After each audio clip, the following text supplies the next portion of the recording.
നമസ്കാരം. പതിരും കതിരും.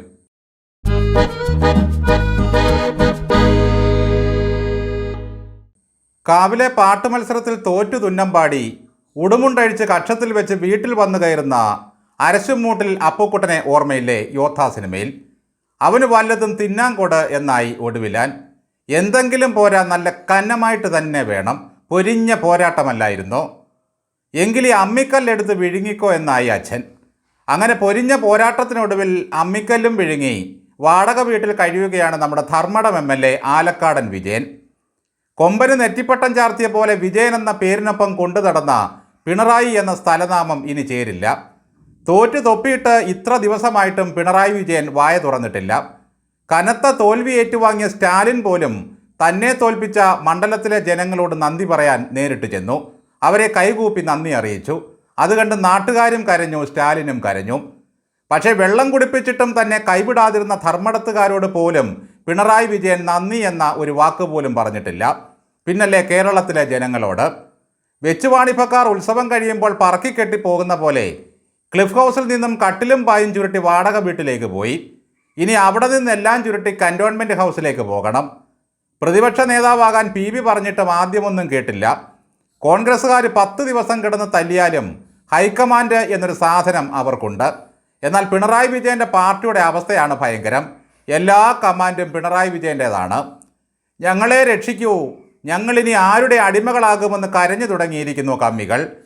പിണറായി വിജയൻ വീട്ടിലിരുന്ന് ആലോചിച്ചപ്പോൾ ഒരു കാര്യം ബോധ്യമായി.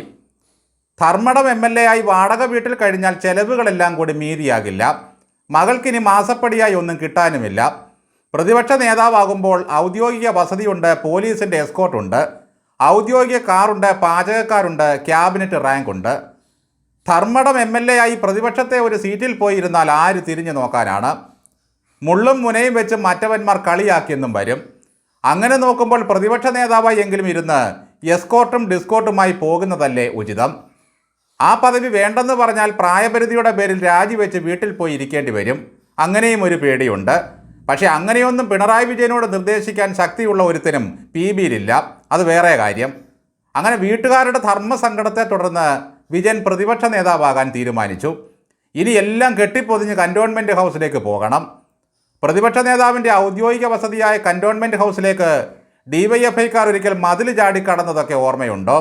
അന്ന് സതീശനെ പേടിപ്പിക്കാനായിരുന്നു അങ്ങനെ ചെന്നത്.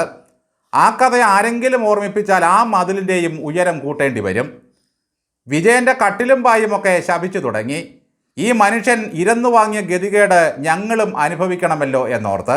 പിണറായി വിജയൻ പ്രതിപക്ഷ നേതാവായതോടെ ക്ലിഫ് ഹൗസിലെ മരപ്പെട്ടികൾ കൻ്റോൺമെൻറ്റ് ഹൗസിലേക്ക് താമസം മാറ്റി.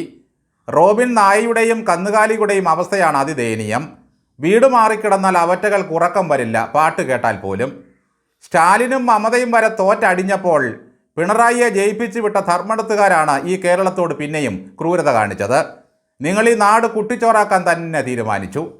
ജനിച്ച കാലം മുതൽ ഈ പ്രസ്ഥാനത്തിന് വേണ്ടി മാത്രം ശ്വാസം വിടുകയും പ്രവർത്തിക്കുകയും ചെയ്ത അന്തങ്ങളെ, 82 വയസ്സുള്ള ഈ അധികാരമോഹിയ ചുമ്മാൻ മാത്രം ഗതികെട്ടവരായിപ്പോയല്ലോ നിങ്ങൾ. ഇത്രയൊക്കെ ആയിട്ടും ഈ പാർട്ടി വല്ല പാഠവും പഠിച്ചോ? ഇപ്പോഴും സ്തുതിപാഠകർ വാഴ്ത്തിക്കൊണ്ടിരിക്കുകയാണ്. അധികാരം സ്വയമേ വിട്ടൊഴിഞ്ഞ ഏതെങ്കിലും കമ്മ്യൂണിസ്റ്റ് ഏകാധിപതികളുണ്ടോ? 80-ാം വയസ്സിൽ പ്രതിപക്ഷ നേതാവായിരുന്ന സമയത്ത് മതികെട്ടാമല കയറിയ VSനെ പോലെ പിണറായിക്ക് എവിടെയെങ്കിലും ഒന്ന് പോകാൻ കഴിയുമോ? ആരോഗ്യസ്ഥിതി അത്രയ്ക്ക് മോശമാണ്. അന്നത്തെ VSൻ്റെ ആരോഗ്യം പോലും ഈ പ്രായത്തിലില്ല. മൂന്നാറും മതികെട്ടാനും ഒന്നും വേണ്ട, VS ജീപ്പിൽ പിടിച്ചു കയറിയ പോലെ ഒന്ന് കയറാൻ പറ്റുമോ? മരുമകനെ പാകമാക്കി ഏതെങ്കിലും ഒരു പദവിയിൽ ഇരുത്തിയിട്ട് വേണം പിണറായിക്ക് ഒഴിഞ്ഞു കൊടുക്കാൻ. നിങ്ങൾ കരുതുന്നുണ്ടോ സഖാക്കളെ, പിണറായി പ്രതിപക്ഷത്തിരുന്ന് നിങ്ങളെ തിരികെ ഭരണത്തിൽ എത്തിക്കുമെന്ന്? ഈ മനുഷ്യൻ ഭരണത്തിലിരുന്ന് അർമാദിച്ചതെല്ലാം ലോകം കണ്ടതാണ്. ഏതെങ്കിലും ഒരു പ്രതിപക്ഷ ബഹുമാനം ഈ മനുഷ്യൻ ആർക്കെങ്കിലും കൊടുത്തിട്ടുണ്ടോ? കഴിഞ്ഞ 10 വർഷം ക്ലിഫ് ഹൗസിൽ, അടുത്ത 5 വർഷം കൻ്റോൺമെൻറ്റ് ഹൗസിൽ, നാട്ടുകാരുടെ ഗ്രഹപ്പഴയ്ക്ക് അടുത്ത 5 വർഷം കഴിയുമ്പോൾ ഭരണം കിട്ടിയാൽ പിന്നെയും ക്ലിഫ് ഹൗസിൽ. പൊതിച്ചോറും കൊടുത്ത് രക്ഷാപ്രവർത്തനവും നടത്തി നടക്കുന്ന DYFIക്കാരിൽ ഏതെങ്കിലും ഒരുത്തൻ അടുത്ത 5 വർഷം കൊണ്ടൊരു ജനപ്രിയ നേതാവായി വളരുമെന്ന് ആരെങ്കിലും കരുതുന്നുണ്ടോ? ഈ പ്രതിപക്ഷ നേതാവിനെ ഒരു പരസ്യ സംവാദത്തിന് മുഖ്യമന്ത്രി വിളിച്ചാലുള്ള അവസ്ഥ എന്താകും? എനിക്ക് പകരം എൻ്റെ മരുമോനെ അയക്കാമെന്ന് പറയാൻ പറ്റുമോ? ഒരർത്ഥത്തിൽ വർഗശത്രുക്കൾ നിരന്നിരിക്കുന്ന നിയമസഭയിലേക്ക് പ്രതിപക്ഷ നേതാവായി കടന്നു വരുന്ന ഈ മനുഷ്യൻ്റെ ഒരു ദുരവസ്ഥ. ജീവിതകാലം മുഴുവൻ ജനങ്ങളുടെ ചെലവിൽ അവരുടെ നികുതിപ്പണം കൊണ്ട് ജീവിക്കാൻ സാധാരണ മനുഷ്യർക്ക് പറ്റില്ല. ഇത് ദൈവത്തിൻ്റെ കരസ്പർശമേറ്റ ഒരു പുണ്യശിരസ്സാകുന്നു.